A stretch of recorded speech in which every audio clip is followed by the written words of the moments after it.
আসসালামু আলাইকুম।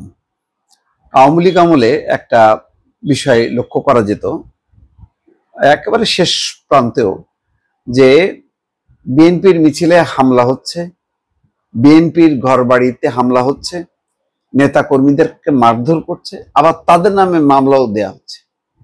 তো এখনো আবার ঠিক সেই ধরনের একটা প্রবণতা শুরু হয়েছিল, যে অতি সম্প্রতি দেখলাম জাতীয় পার্টির অন্তত 3টি জায়গায়, বরিশাল, লালমনিরহাট এবং রংপুরে, সেখানে তাদের অফিস ভাঙচুর করা হলো, জ্বালায় পোড়ায় দেওয়া হলো। জিএম কাদের, দলের চেয়ারম্যান, তার বাড়িতে পর্যন্ত হামলা করা হলো।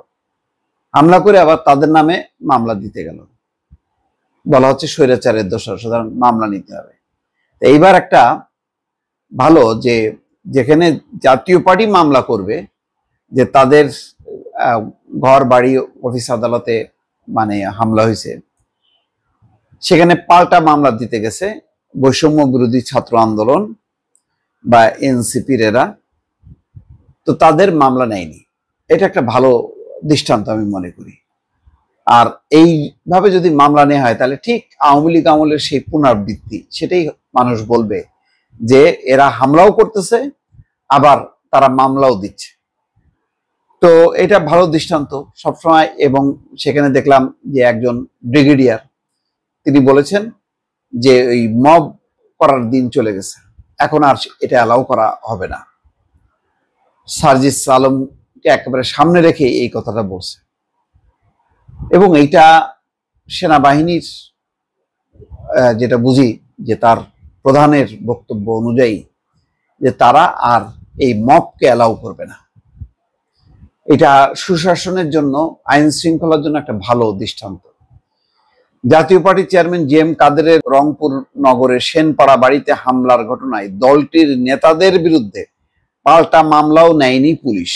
শনিবার রাত 10টার দিকে বৈষম্য বিরোধী ছাত্র আন্দোলন এবং জাতীয় নাগরিক পার্টির নেতারা রংপুর নগরের কোতোয়ালি থানায় মামলা করতে যান। গতকাল রাত 11টার দিকে থানা থেকে বের হন বৈষম্য বিরোধী ছাত্র আন্দোলন এবং এনসিপির নেতাকর্মীরা।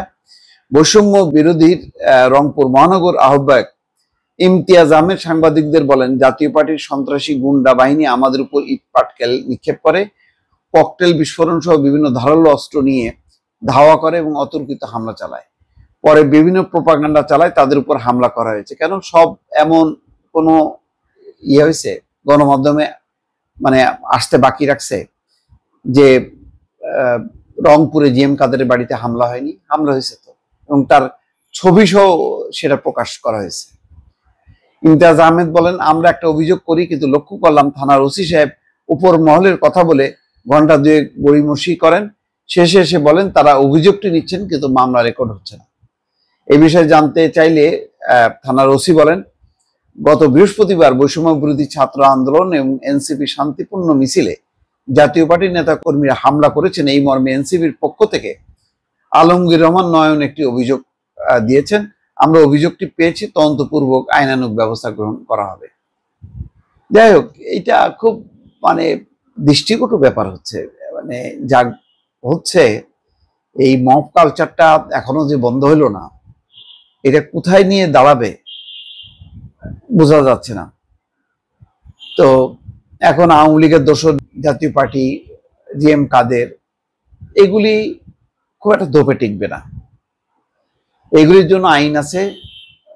আইনের বাইরে যে তারা আইন হাতে তুলে নিয়ে হামলা করবে, যারে তারে দোসর বানাবে, সেই পুরনো কালচার।